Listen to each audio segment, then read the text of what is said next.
Shalom Bapak Ibu, sahabat Galilea yang diberkati oleh Tuhan Yesus. Selamat pagi, apa kabar? Tentu semuanya dalam keadaan yang baik-baik saja, amin. Saya berharap dan berdoa Bapak Ibu diberkati, dan melalui tayangan ini Bapak Ibu akan selalu dikuatkan dan juga diberkati tentunya ya. Mari kita siapkan diri untuk kita membaca, dengar, renungkan firman Tuhan. Mari kita berdoa. Bapa Surgawi, Bapa di dalam nama Tuhan Yesus, kami datang di hadapan-Mu. Kami bersyukur karena kasih setia Tuhan yang Engkau nyatakan bagi kami. Dan terima kasih Engkau telah menjaga menyertai kami di sepanjang malam istirahat tidur kami.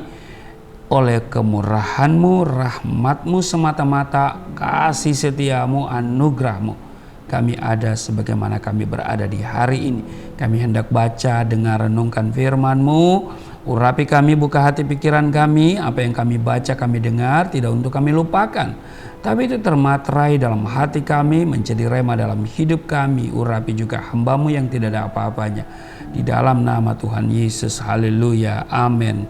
Kita membaca di dalam Markus pasal 5 ayat 21 sampai dengan 23. Yesus membangkitkan anak Yairus dan menyembuhkan seorang perempuan yang sakit pendarahan. Ayat 21, sesudah Yesus menyeberang lagi dengan perahu, orang banyak berbondong-bondong datang lalu mengerumuni dia sedang ia berada di tepi danau. Datanglah seorang kepala rumah ibadat yang bernama Yairus. Ketika ia melihat Yesus, tersungkurlah ia di depan kakinya dan memohon dengan sangat kepadanya, anakku perempuan sedang sakit, hampir mati. Datanglah kiranya dan letakkanlah tanganmu atasnya supaya ia selamat dan tetap hidup. Ayat 24, lalu pergilah Yesus dengan orang itu. Orang banyak berbondong-bondong mengikuti dia dan berdesak-desakan di dekatnya. Adalah di situ seorang perempuan yang sudah 12 tahun lamanya menderita pendarahan. Ia telah berulang-ulang diobati oleh berbagai tabib, sehingga telah dihabiskannya semua yang ada padanya. Namun sama sekali tidak ada faedahnya, malah sebaliknya keadaannya makin memburuk. Dia sudah mendengar berita-berita tentang Yesus, maka di tengah-tengah orang banyak ia mendekati Yesus dari belakang dan menjamah jubahnya. Ayat 28, sebab katanya asal kujamah saja jubahnya, aku akan sembuh. Ayat 29, seketika itu juga berhentilah pendarahannya dan ia merasa bahwa badannya sudah sembuh dari penyakitnya. Ayat 30, pada ketika itu juga Yesus mengetahui bahwa ada tenaga yang keluar dari dirinya, lalu ia berpaling di tengah orang banyak dan berkata, siapa yang menjamah jubahku? Murid-muridnya menjawab, engkau melihat bagaimana orang-orang ini berdesak-desakan dekatmu dan engkau bertanya siapa yang menjamah aku? Lalu ia memandang sekelilingnya untuk melihat siapa yang telah melakukan hal itu. Ayat 33, perempuan itu yang menjadi takut dan gemetar ketika mengetahui apa yang telah terjadi atas dirinya, tampil dan tersungkur di depan Yesus dan dengan tulus memberitahukan segala sesuatu kepadanya. Maka katanya kepada perempuan itu, hai anakku, imanmu telah menyelamatkan engkau. Pergilah dengan selamat dan sembuhlah dari penyakitmu. Ayat 35, ketika Yesus masih berbicara, datanglah orang dari keluarga kepala rumah ibadat itu dan berkata, anakmu sudah mati, apa perlunya lagi engkau menyuruh? Ulangnya, ayat 35, ketika Yesus masih berbicara, datanglah orang dari keluarga kepala rumah ibadat itu dan berkata, anakmu sudah mati, apa perlunya lagi engkau menyusah-nyusahkan guru? Tetapi Yesus tidak menghiraukan perkataan mereka dan berkata kepada kepala rumah ibadat, jangan takut, percaya saja. Ayat 37, lalu Yesus tidak memperbolehkan seorang pun ikut serta kecuali Petrus, Yakobus dan Yohanes saudara Yakobus. Mereka tiba di rumah kepala rumah ibadat dan di sana dilihatnya orang-orang ribut, menangis dan meratap dengan suara nyaring. Ayat 39, sesudah ia masuk, ia berkata kepada orang-orang itu, mengapa kamu ribut dan menangis? anak ini tidak mati tetapi tidur. Ayat 40. Tetapi mereka menertawakan dia, maka diusirnya semua orang itu, lalu dibawanya ayah dan ibu anak itu dan mereka yang bersama-sama dengan dia masuk ke kamar anak itu. Ayat 41, lalu dipegangnya tangan anak itu, katanya, Talita kum, yang berarti, hai anak, aku berkata kepadamu, bangunlah. Seketika itu juga anak itu bangkit berdiri dan berjalan, sebab umurnya sudah 12 tahun. Semua orang yang hadir sangat takjub. Ayat 43, dengan sangat ia berpesan kepada mereka supaya jangan seorang pun mengetahui hal itu. Lalu ia menyuruh mereka memberi anak itu makan. Cukup panjang ya Bapak Ibu. Saya mau katakan bahwa bagi bersama Tuhan, kalau kita hidup dengan Tuhan, ya tidak ada kata terlambat. Amin. Yang kita baca tadi, sepertinya Yesus terlambat untuk datang ke rumah pemimpin, ya, rumah kepala, rumah ibadat itu ya, sehingga anak itu kemudian meninggal, iya kan? Tetapi Yesus kemudian memberitahu jangan takut, ya kan? Nah, kalau kita lihat di ayat 35 bacaan kita tadi ya, ada orang yang datang lalu memberitahu anakmu sudah mati.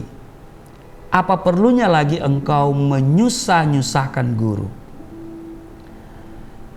Nah Bapak Ibu, kepala rumah ibadat itu adalah Yairus, ya kan? Dia adalah seorang kepala rumah ibadat, berarti seorang pemimpin sinagoga. Sinagog itu atau sinagoga itu adalah tempat ibadahnya orang Yahudi, ya kan? Nah, kalau dia seorang pemimpin atau kepala rumah ibadat, seorang pemimpin sinagog, ya, sinagoga, ya, artinya ia mempunyai kedudukan sosial yang tinggi di mata masyarakat. Nama Yairus memiliki arti yang diterangi Tuhan. Itu arti Yairus ya. Ia mempunyai seorang anak perempuan yang hampir mati. Maka ketika itu segeralah ia memohon agar Tuhan datang ke rumahnya untuk menolong. Ya kan? Tuhan pun merespon, ya kan? Tuhan, kita lihat tadi Tuhan merespon permintaan Yairus tersebut. Lalu pergilah dia dengan orang itu. Nah, di dalam bacaan kisah ini ada terselip satu peristiwa lain, yaitu apa? Wanita yang sakit pendarahan selama 12 tahun. Saat dalam perjalanan ke rumah Yairus, wanita ini berusaha menjamah jubah Tuhan dengan berkata, asal kujama saja jubahnya, aku akan sembuh. Ya kan? Seketika itu juga berhentilah pendarahannya. Itu di ayat 28 dan 29 dalam Markus pasal 5 bacaan kita tadi. Nah Bapak Ibu, merasa ada seseorang yang menjamah jubahnya, Tuhan pun menghentikan langkahnya mendekati wanita itu dan berkata, ya kan? Hai anakku, imanmu telah menyelamatkan engkau. Pergilah dengan selamat dan sembuhlah dari penyakitmu. Ketika bertemu dengan wanita yang sakit pendarahan itu, seolah Yairus terlupakan oleh Tuhan. Ya kan? Karena dia lebih fokus kepada wanita itu. Padahal Yairus juga memiliki kebutuhan yang sangat mendesak dan tidak bisa ditunda-tunda. Karena ini berhubungan dengan nyawa anaknya. Sekalipun demikian, Yairus tidak tersinggung atau marah kepada Tuhan yang seolah-olah menunda waktu untuk menolong. Yairus tidak mengeluh, apalagi marah kepada Tuhan. Ia tetap sabar dalam menantikan pertolongan dari Tuhan. Sementara Yairus menunggu Tuhan, ya kan? Datanglah orang dari keluarganya yang membawa kabar buruk, kabar duka cita bahwa anaknya sudah mati. Namun perlu diketahui ya, bahwa iman itu tidak bergantung kepada apa yang manusia katakan, tetapi apa yang Tuhan katakan. Apa yang Tuhan katakan? Jangan takut, percaya saja. Amin. Mari kita punya iman yang kita dasarkan pada apa yang Tuhan katakan, bukan pada apa yang kita lihat, bukannya kepada apa yang kita rasakan. Iman kita harus bergantung pada apa yang Tuhan katakan, bukan pada keadaan di sekitar kita. Nah, Bapak Ibu, sahabat Galilea yang diberkati oleh Tuhan Yesus, sesampainya Tuhan di rumah Yairus, apa yang terjadi? Dilihatnya banyak orang ribut, menangis, dan meratapi kematian anak Yairus. Sekalipun tidak ada lagi harapan, Yairus tetap percaya kepada Tuhan. Dan kemudian Tuhan bertindak menurut waktunya. Dijelaskan bahwa dipegangnya tangan anak itu, katanya Talita kum, yang berarti hai anak, aku berkata kepadamu, bangunlah. Seketika itu juga anak itu bangkit berdiri dan berjalan, sebab umurnya sudah 12 tahun. Bapak Ibu sahabat Galilea yang diberkati oleh Tuhan Yesus, tidak ada kata terlambat. Amin. Pertolongan Tuhan selalu tepat pada waktunya. Kelihatannya Tuhan Yesus terlambat datang di rumah Yairus ya, karena anaknya sudah mati. Iya kan? Karena Yairus minta kepada Tuhan supaya dapat menyembuhkan anaknya, menyelamatkan anaknya dari ancaman kematian. Iya kan? Dan apa yang terjadi? Walaupun anak itu sudah mati, waktu Yesus datang, anak itu bisa disembuhkan dan bisa dibangkitkan hidup kembali. Karena itu pegang firman Tuhan, pegang janji Tuhan, ya. Sekali lagi tidak ada kata terlambat. Amin. Pertolongan Tuhan tidak terlalu cepat, tidak juga terlambat, tepat pada waktunya. Kehadiran Tuhan di rumah Yairus, di mana anaknya sudah mati, mau menyatakan kepada kita semua bahwa Tuhan berkuasa, berotoritas, iya kan? Dan Dia bukan saja menyembuhkan, tapi membangkitkan anak Yairus dari kematian, yang berarti juga sembuh dari segala penyakitnya. Amin. Bersama Yesus selalu ada mujizat dan tidak ada kata terlambat. Amin. Tuhan Yesus memberkati. Mari kita berdoa. Terima kasih untuk hari ini. Kami sungguh dikuatkan dengan firman Tuhan bahwa tidak ada kata terlambat. Bersama Engkau segala sesuatu dapat dipulihkan. Jika Engkau hadir, maka ada sukacita, ada kebahagiaan, ada mujizat, ada kesembuhan, ada kehidupan, ada berkat. Terima kasih, berkati seluruh sahabat Galilea di mana saja mereka berada dalam tugas kerja hari ini. Perlindungan Tuhan sempurna, berkat Tuhan melimpah bagi kami semua. Di dalam nama Tuhan Yesus, haleluya. Amin.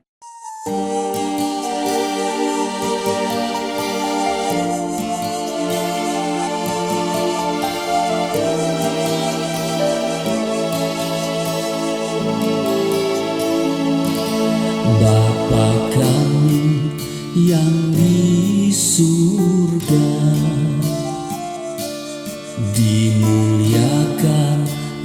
namamu. Datanglah kerajaan, jadilah kehendakmu di bumi seperti di surga.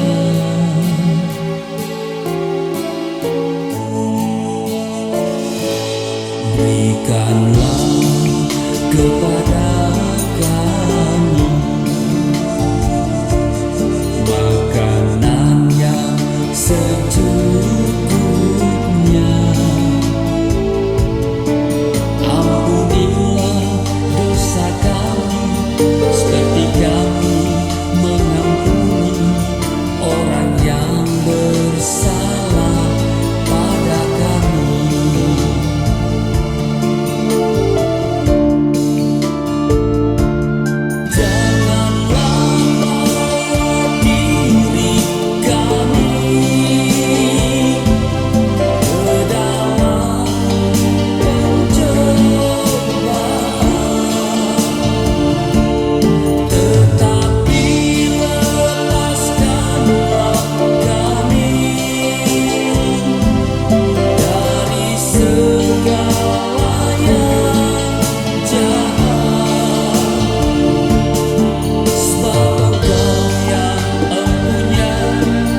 Kerajaan